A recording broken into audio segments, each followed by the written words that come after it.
Security video captures 23-year-old Mackenzie Lueck, who is just arriving at the home of a man she met on Tinder.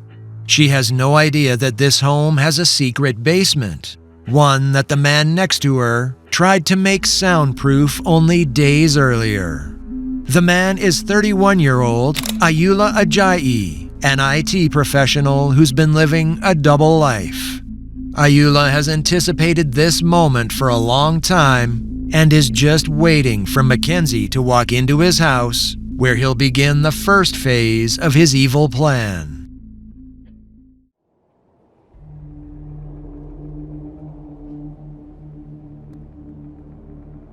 Yeah, I'd like to get, if possible, have a wellness check done on my daughter. I've been trying to get a hold of her all week. I was just wondering if I could have somebody maybe go by her house and check on her.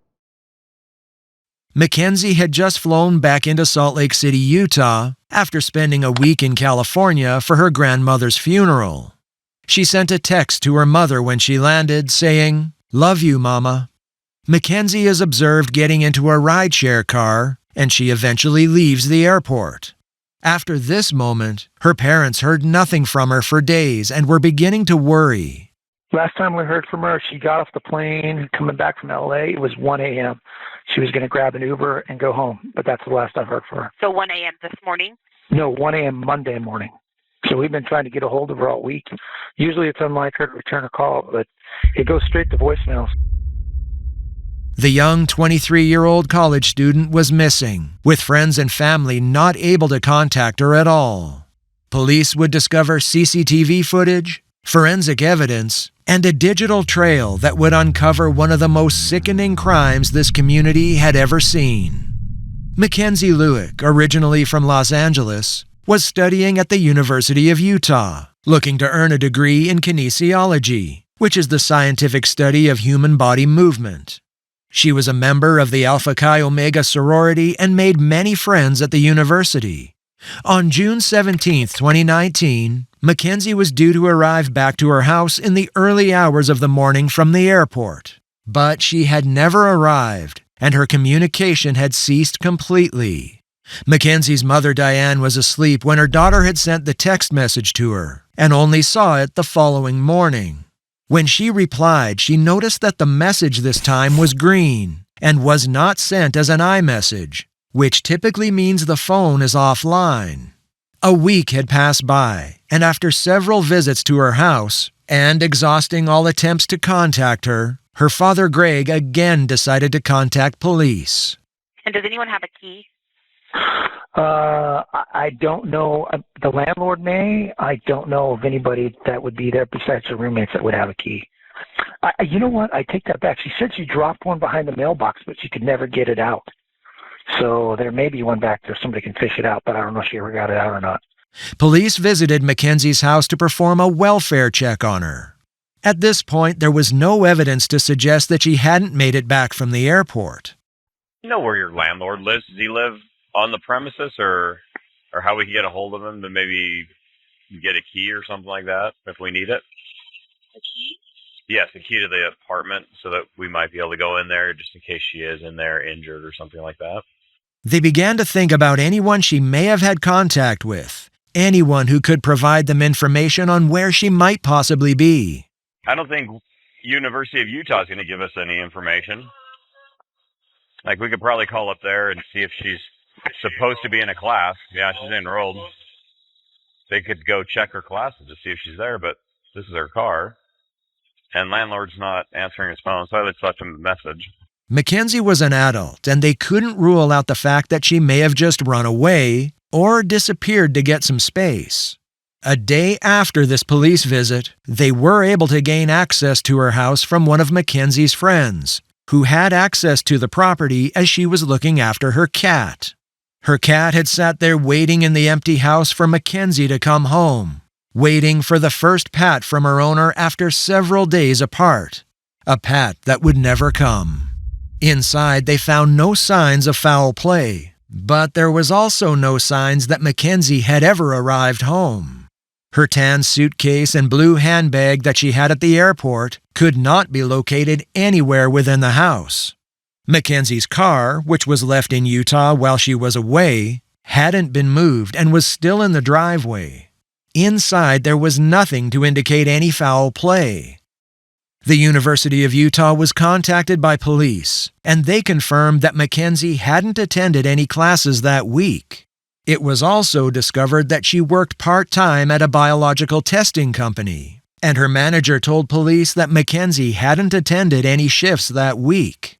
Detectives now began to believe that Mackenzie may have never made it home from the airport. Authorities decided to visit the airport to see what information they could gather. Mackenzie was listed on the flight list, which confirmed she had in fact landed back in Utah on the flight from California at around 1:35 a.m. Still images as well as CCTV were obtained, showing her leaving the airport and getting into a Lyft rideshare car at 2:40 a.m. While police were tracking down Mackenzie's movements, her father Greg stumbled across something he found to be unusual. His daughter had always given access to her bank accounts to her parents, and when Greg checked her account, a payment of $300 from an unknown source was found, with several other small payments being discovered.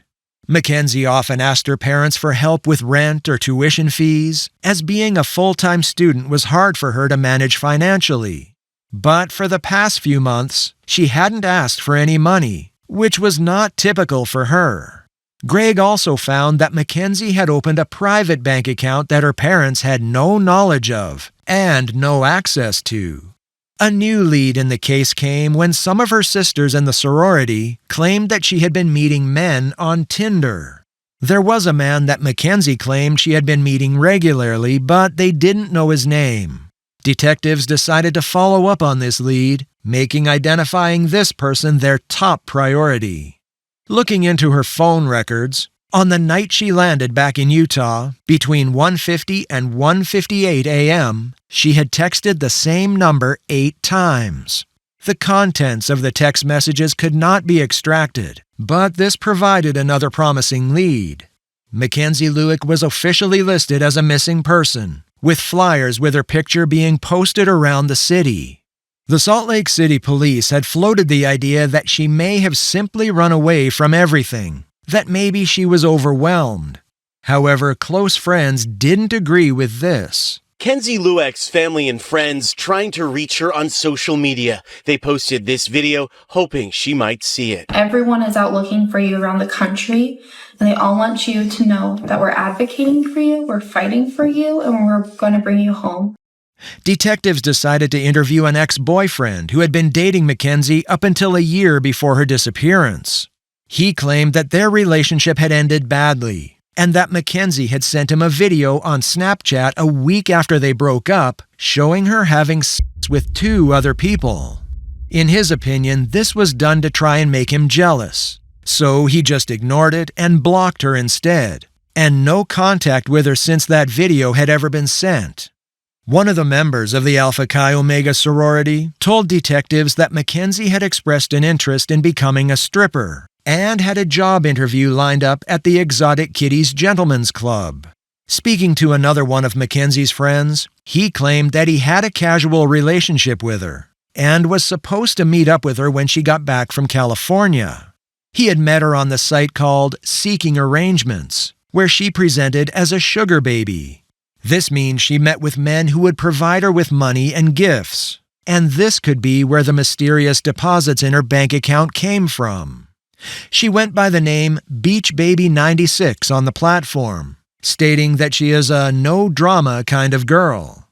The site's homepage claims Seeking Arrangements delivers a new way for relationships to form and grow.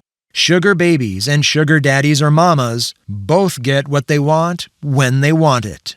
It showed on the site that she had last logged in only hours before her disappearance.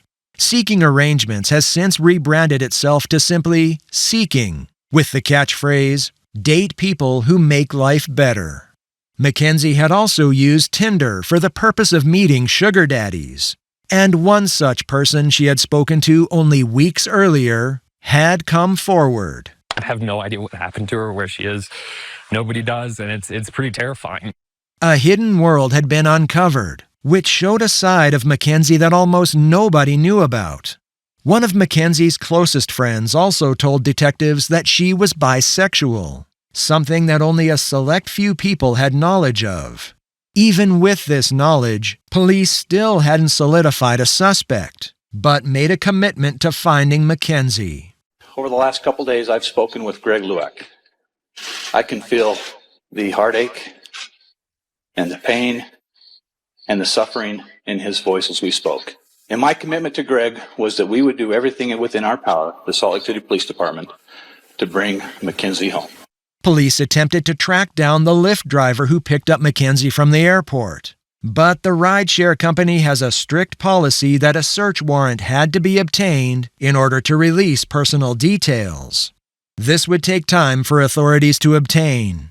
But in the meantime, they were able to access Mackenzie's emails, which showed she was picked up at 2:40 a.m. by the Lyft driver. 19 minutes later, at 2:59 a.m., she was dropped at a location known as Hatch Park. There's very little around this area. It's mostly used during the day by families for sports or dog walking, and it's a very odd place to be dropped off at 3 o'clock in the morning. Confirmed that this was the location where she was last seen, Hatch Park, here in North Salt Lake. Investigators now revealing she met someone else after getting dropped off. Detectives have spoken with the Lyft driver and learned that Mackenzie was met at Hatch Park by an individual in a vehicle. Mackenzie did not appear to be in any type of distress. On the 25th, we learned about a disturbing problem with the cameras at Hatch Park in North Salt Lake, which could have filmed Mackenzie getting in that car the morning of June 17th. Hatch Park doesn't have any cameras. We have some dummy cameras. A tip line was opened up in the hopes that the public might be able to provide some useful information. Hundreds of tips came flooding in, with many people reporting to see Mackenzie with different men. This created a large workload, and police were inundated trying to filter out the useful information from the false sightings. Thankfully, the search warrant was finally issued for the Lyft driver on the 22nd of June, 5 days after he had dropped Mackenzie at Hatch Park. He had claimed that he dropped her at the park as agreed, and then Mackenzie had gotten into a friend's vehicle, which was dark in color, and they drove off. I remember I was actually going to turn off my my app and go home, but right then I got another order to go pick somebody up downtown. So I just went to go pick up that person. They seemed to know each other really well, because I think all I heard was, "How are you doing? How are your trip?" Just kind of basic greetings. The situation seemed very safe. She obviously knew the person that she was getting into the car with. None of Mackenzie's known friends had picked her up that night, so police went with the theory that this person was likely from one of the dating sites. Her bank accounts, including the secret one she had created, were subpoenaed, and it showed that the last transaction in her account was the payment for the rideshare from the airport.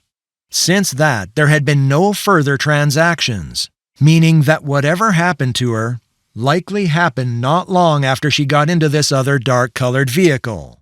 An investigative technique known as a geofence was set up in order to capture phones that had entered and left the area surrounding Hatch Park.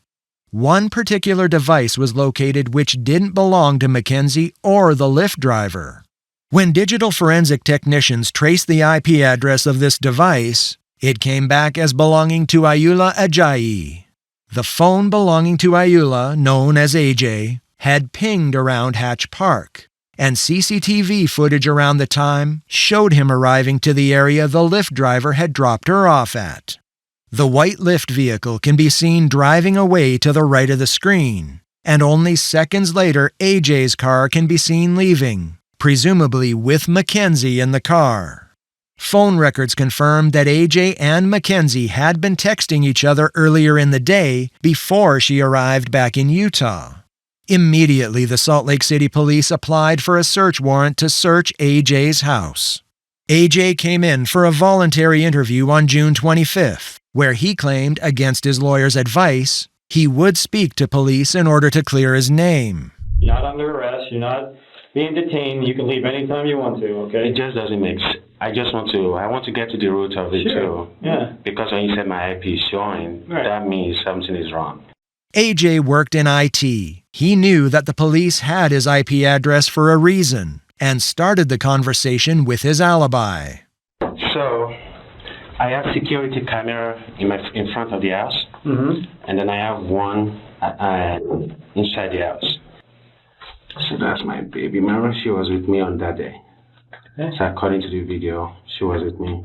His baby mama he was talking about was a woman named Michelle, who was 8 months pregnant with his child. When police asked for her information, AJ said he couldn't remember her last name, and he had deleted her number after they got into an argument, so he couldn't provide it. Police knew AJ was on the Seeking Arrangements site, and he had started making excuses for why he used it. So I have PTSD and anxiety. I just need to talk to someone whenever I'm alone and I'm freaking out. So this is a Seeking Arrangement website? Yes. Okay. So, and I go through the whole everything. I can't see anyone that matched that profile and that matched that picture. Okay. But if you see, you can see most of them are in Seattle, Ogden, everywhere around the world. Okay. So I never even try to meet them. I just need someone to talk to whenever I'm freaking out, so to calm down. So even some of them are in Washington, D.C. And one in Logan. So all of them, all we just do is to talk. And if I met her from there, I'm positive that I probably don't want to meet her because all this is not revealed to my baby mama, and I don't want her to know about it. So I never meet any of them. AJ didn't deny using the site, but he did deny that he ever contacted or met Mackenzie through the site. Police now asked him about the messages that were sent between the pair. So you're still saying that that's the only text, that's the only messages you got from her, right? That I can remember. So, but for her to just send me a question mark, so there's a possibility that I've talked to her in the past. And don't get me wrong, I'm not saying you did this or you were involved in it at all. I'm just saying that someone at your house or someone was using your IP address, that's all. Yeah. I'm just trying to get to the bottom of it. I would like to do that because I'm freaking out already. I have anxiety and I have PTSD, so that's why I've been calling you, like, please let me help if any way I can help. Even my lawyer don't want me to come here right now. Detectives began to believe that AJ was hiding something and asked if they could take his phone to do a forensic download of it, something he now seemed hesitant to do. So earlier you said we could take your phone and download it. Are you still willing to do that or no? I just need to call my lawyer and see if it's okay, because I want to help as much as I can. Sure. But she's saying that some police just want to pin it on someone that they can pin it on me. Before the interrogation, AJ claimed that he had footage from security cameras installed inside of his house that proved he was home on the night Mackenzie went missing. He also said he would have no problem with police taking his phone, but now seemed to backflip on both, claiming he wasn't happy to hand over either. AJ, the only reason, you can understand if this was your sister or something, or your mom, we'd be working just as hard to find her for you, okay?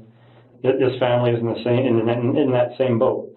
We just want to do everything we can, and just because you've chatted with her, you've texted back and forth twice or however many times, and it's bouncing off your IP address, we just want to cross every avenue, make sure that people aren't involved, people who are staying with you, people might be parked outside of your house using your Wi-Fi. We just want to make sure. AJ left the interview feeling confident, but what police hadn't told him was they already had a warrant to seize his phone. And at the conclusion of the interview, that's exactly what they did. The following morning, they arrived at his house to carry out a search warrant. I have the search warrant in here. Can I borrow your phone then to call my lawyer? He seemed to be very concerned with his phone being taken, but officers would continue with the search, moving through the house. Hello? Salt Lake Police, can you come out, please? Inside, they found a man who was renting a room through Airbnb, and he had no idea why the police were suddenly asking him to leave. Hi, it's the police department. Okay. Are you renting this room? Yes. Okay. We are going to be serving a warrant on this house, so we need... Is there anyone else here? Just me. If you want to just grab your wallet. I got it in my wallet. Okay, we'll need you to come out then. Okay. Police explained the situation to him before conducting a thorough search of the inside of the house. However, no sign of Mackenzie was ever located. House clear, just the one Airbnb guy in the whole place. You're free to leave. I'm not detaining you, so you can leave whenever you want. You want to check it Friday? No, I just don't want you guys to use anything when I'm gone because I gave them my phone and they used that against me before. So I just want to make sure that you guys approve everything before I do it. You're free to leave when you want. Any idea where you want to go? I don't even know. I don't have my phone or my card, so I have no destination. Okay. Again, and I don't have a time frame, right? Like, I don't know if that could be 10 minutes, could be a little bit longer. Yeah, so I would assume you'd want to be here. Yeah, so I mean, you don't have. You're sitting right there. I have no problem with you sitting in the shade on the porch if you want to. Like, that looks miserable. Yeah, if you guys have my phone without my permission, and if you guys they give it to you guys when you are here, and I can see what you guys are doing with it, that would make more sense. But they took it with them. I don't know what's going on. And I don't either. So I just think that's not fair. AJ left the house but had no idea that undercover agents were following him the entire time. He was observed entering a Smith's grocery store where he purchased a simple mobile pay-as-you-go cell plan. Only an hour later, police found AJ trying to set up his new cell phone, but this time they were there to detain him. What's going on, man? Detectives are ready to talk to you about everything that's going on real fast, so if you want to come, I'll give you right back to the house real quick. But there's Fox News over there. I know, I'm going to drive you back in my car. It's a Camry, so... But We'll stay away from the news. Yeah, we're not going to go by the news. But I don't want my face on the news. I will do that so it doesn't, okay? So stand up real quick. We're just going to... Oh, are you arresting me or something? No. Stand up. Then why you're going to be detained for a little bit. You're being detained, but just for a second, okay? I got to put you in handcuffs just while we're driving. Per policy, we're just going to go talk to detectives for a little bit. His newly purchased cell phone was confiscated, and he was taken back to the police station, awaiting further questioning about what police had discovered at his home. At AJ's house, several knives, a box cutter, and a hammer were located in the downstairs bedroom area, with seemingly no reason for them to be there. Underneath one of the beds, a rifle in a hidden container was also discovered. When they checked his car, they noticed dirt all over the tires, like he'd been driving down a muddy or dirt back road. Inside the car, this theory was further enforced when dirt and plant debris was found all over the driver's side floor mat and carpet. The most damning evidence was found in the backyard of the property, where a freshly dug-up patch of dirt was located. The neighbors confirmed that AJ had been burning something on the night of July 17th, and they had confronted him about it due to the smell. Teresa, one of the neighbors, confirmed an overwhelming smell of gasoline, mixed with what smelled like a disgusting, sickly smell of burning fat. The smell of gas was outrageous. And I thought maybe I was in my bedroom and I smelled it through my window, and I thought maybe it was my motorhome.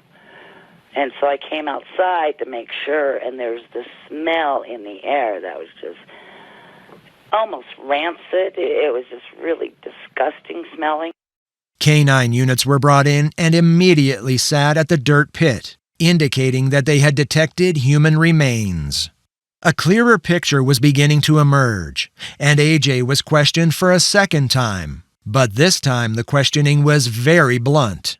AJ claimed that this was all a misunderstanding, and he had no idea how his IP address ended up near Hatch Park.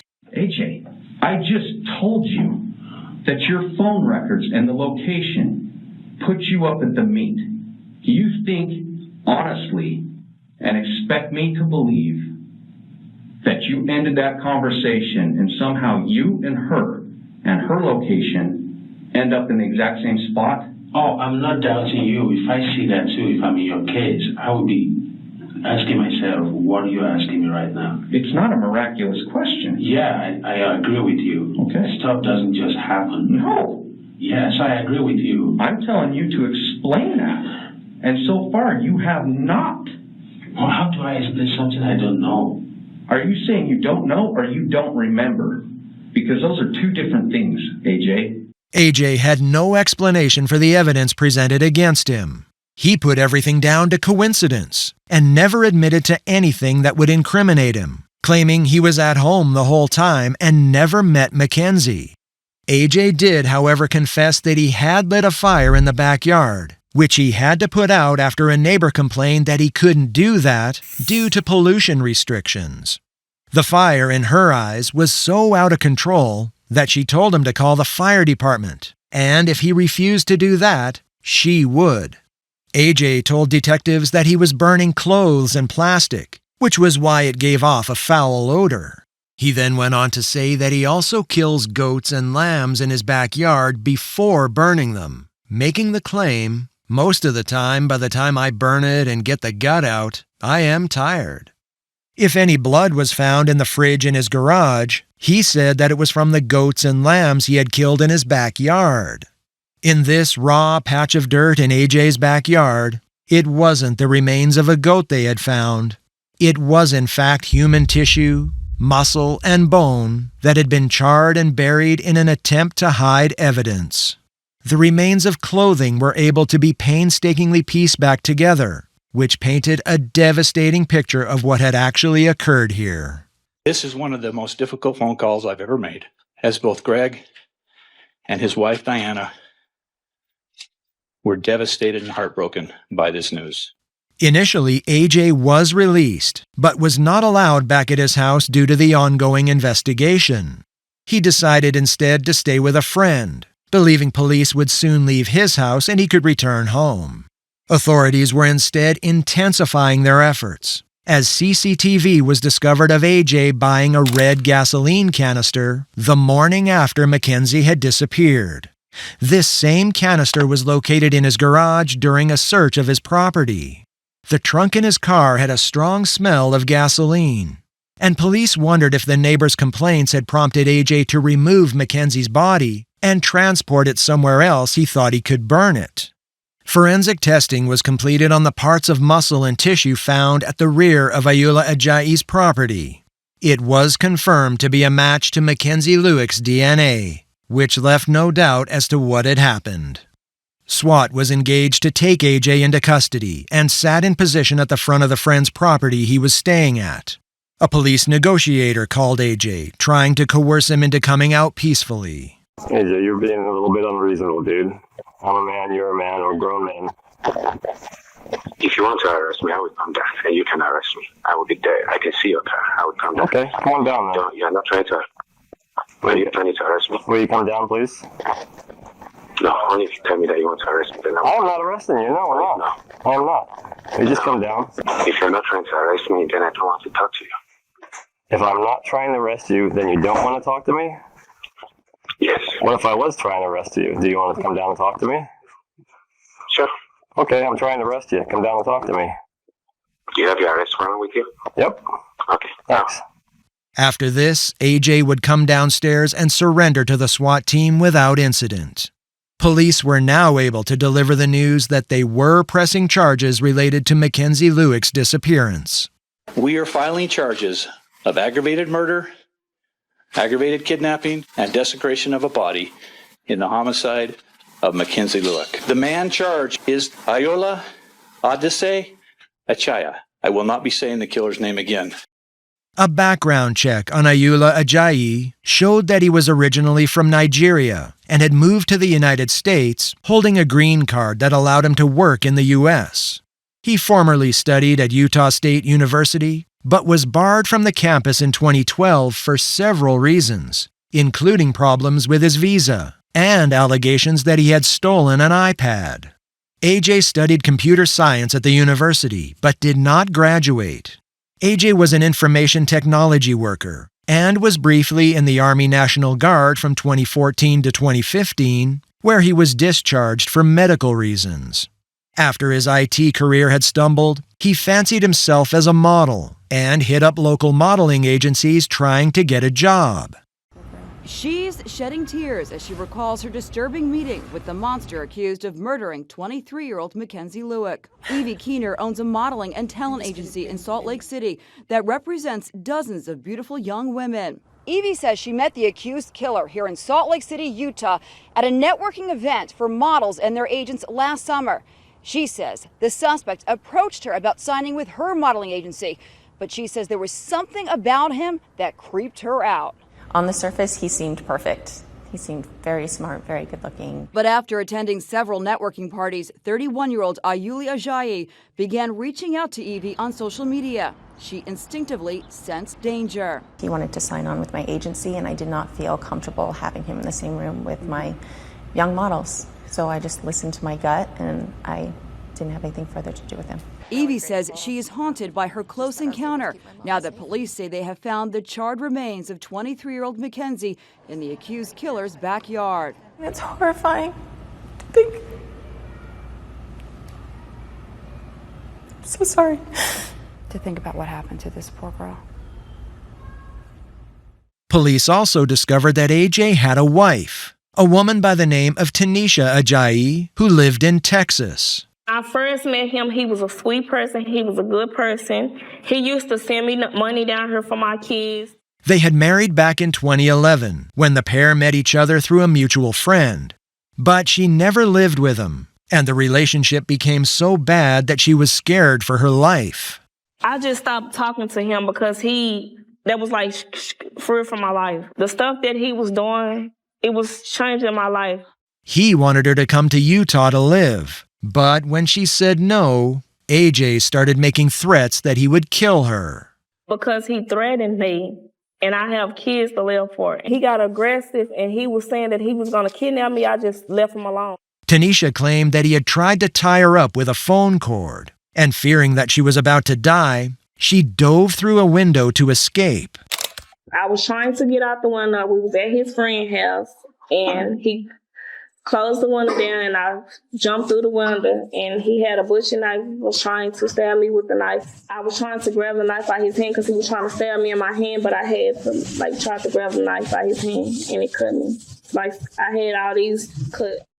After the harrowing experience, Tanisha told AJ she wanted a divorce, but he refused to sign the papers. And because of this, they are still legally married to this day. A contractor also came forward with a story that was so shocking, it was barely believable. This is the back door leading down to the basement, where a contractor says the suspect asked him to build a soundproof room, complete with a secret door, hooks on the concrete wall, and also a fingerprint lock. Investigations into Mackenzie's phone showed Brian Wolf could only sit and watch as police announced the end of the search for Mackenzie Lueck. Holy crap. All week on the news, he kept seeing pictures of a house that he was just inside a couple months ago. Now he sees the mugshot of the man he met inside. I've never, ever had anybody ask me anything like this. 100% that man that they arrested is the man I met. Guaranteed. I'm shaking right now. My heart's pounding. I'm almost about to cry. It's scary. I feel sorry for that girl. He says murder suspect Ayula Aayi, we just said to put his name down as AJ, wanted him to build a secret soundproof room in the basement right here with a thumbprint lock and hooks hanging from the walls. Just said that his girlfriend was coming into town and needed to get it done before she got there because she was a Mormon girl. She didn't know he drank, so he wanted to hide her alcohol from her. And I was like, well, why do you need it to be soundproof? I told a lot of people that I thought something weird was going on over there, and it turns out there obviously was. He was adamant about getting it done really fast, and money was no object, and he needed to get it done before his girlfriend came into town. He says he still isn't sure what AJ actually wanted the room for. Well, I could totally do it, but I never would have done it. There's no way. But whatever it was, he refused to be a part of it. I just had a gut feeling that the room he wanted built wasn't appropriate for anything. It wasn't something where somebody would want to be in that room alone with him. And even my nephew, when we got out to the truck, we both looked at each other and was like, that was weird, right? And he was like, yeah, that was hella weird. We're not doing this job, right? And I was like, hell no. Further evidence of a violent past came out when it was found he was investigated for a sex offense against a female in 2014. Again, he was investigated in March of 2018, accused of sexually assaulting a woman he met on Tinder, only a year before Mackenzie's disappearance. The forensic evidence against AJ continued to pile up after clothes were found with blood on them, with bleach used in an attempt to clean them. A shower curtain in his bathroom showed extensive blood evidence and painted a tragic picture of what may have happened here. The evidence was damning, but they still didn't know where Mackenzie's body was. The phone, which he seemed so unhappy to turn over to police, would provide the critical clue to finding Mackenzie. Forensic downloading of AJ's phone showed that on the 25th of June, 7 days after Mackenzie disappeared, that he had visited Logan Canyon. Almost an hour and a half from Salt Lake City, the remote area could provide the perfect area to dump Mackenzie's body. Police began an extensive search of the area, and it wasn't long before they had discovered a shallow grave, which contained the body of Mackenzie Lueck. It was covered with some leaves and branches in a feeble attempt to disguise the burial site. Her hands were found zip-tied behind her, and her body was partially burned, consistent with the evidence found in AJ's backyard. Severe blunt force trauma to the head was observed, which was likely the cause of death. On July 10th, 23 days after Mackenzie had gone missing, Ayula Aayi was charged with aggravated murder, aggravated kidnapping, obstructing justice, and desecration of a human body. The timeline of what had happened now appeared to be complete. AJ had messaged Mackenzie on the Seeking Arrangements website and had agreed to meet her after she arrived back from California. The two messaged each other before she caught a Lyft ride to Hatch Park in the middle of the night. AJ then picked Mackenzie up and took her back to his house. Shortly after she entered, he zip-tied her hands behind her back and attempted to strangle her. When he wasn't able to kill her, he decided to continually hit her over the head with a belt, causing many devastating blows. The autopsy claimed that brain hemorrhaging from these blows is what killed her. AJ then went and purchased a gas canister that he filled with gasoline and returned to his house where he attempted to burn Mackenzie's body. When the neighbors complained of the smell, he instead put her body in his vehicle days later and drove out to Logan Canyon, where he buried her in a shallow grave. After burying her, he threw some of her personal items into the Jordan River, which were eventually found by police dive teams. These items included her student ID, shorts, and her bra, which had visible burn marks on it, indicating that it was likely the one she wore when she was killed. AJ had also listed a mattress he was giving away for free on the site Let Go, likely the one he killed Mackenzie on. The woman who picked it up recognized AJ from the news and contacted police who took the mattress in for testing, which returned a positive reading for Mackenzie's DNA. The cameras AJ had inside of his house showed that they were manually turned off when he left to pick up Mackenzie, and then turned on the following day. Those cameras were also turned off when he moved her body from his house to Logan Canyon. The irony that an IT worker, who claimed to be an ultimate professional, had left such a digital footprint was not lost on police. AJ was spared a trial when a plea deal was offered. In exchange for the prosecution taking the death penalty off the table, he would plead guilty to first-degree aggravated murder and third-degree desecration of a human body. Are you entering your guilty pleas today of your own free will and choice? Ayula Aayi was sentenced to life in prison without the possibility of parole. The media coverage this case had received brought to light another incident involving AJ. A woman who had met him on Tinder alleged that he had invited her over for dinner, and the pair sat down to watch TV after. She claimed that he then sexually assaulted her, leaving emotional scars that will never heal. AJ would be charged with this crime, and an additional 1 to 15 years of prison was added on top of his life sentence. From prison, AJ had instructed a real estate agency to sell the home where Mackenzie lost her life on his behalf. The man accused of killing University of Utah student Mackenzie Lueck last year is now selling his home. This house has gone up for sale, and after what happened last summer, they'll always look at this house differently. Every time I come by, you can't help but remember what happened there. And even though the neighborhood has quieted down in the 8 months since this house became a crime scene for murder, for neighbors, this home will always be different. There's a black mark in your mind when you look at the house that kind of just reminds you that something horrible happened. I was really surprised that it was for sale because I was under the understanding that they wanted to keep it rented to make funds to help pay the defense. The listing online shows Aayi wants $349,000 for the 1,800 square foot house. Investment opportunity, the description says. Cutest house on the block. The listing realtor declined to comment. For neighbors, this home will always be different, but Scott hopes the next owner will help change that. Some new life, some positive energy and positive activity going on there. That would make, a change. I did talk with the man who is currently renting the home. He said that he rented it from someone who's managing the property for Ayula Aayi.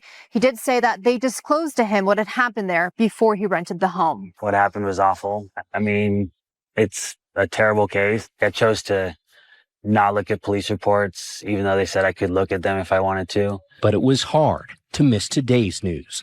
Mr. Aayi burned Ms. Lueck's body, her clothing, and her belongings in an attempt to dispose of evidence of her murder. Oh, why, Mackenzie? What did she do to deserve this? Why burn half of her body? I think we're all still in extreme shock.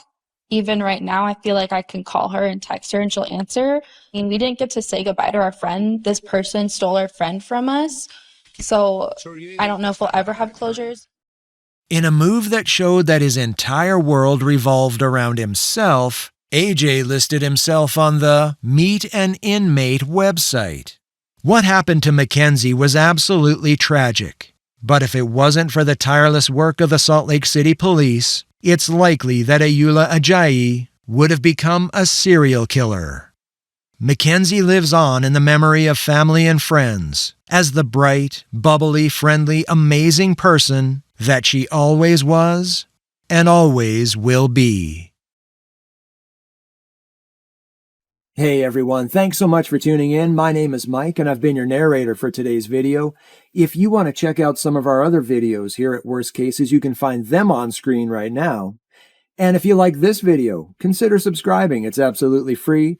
And if you want to support us further, channel memberships are available by hitting the join button right down below. And again, and as always, thanks so much for watching and we'll see you in our next video. Take care, everybody.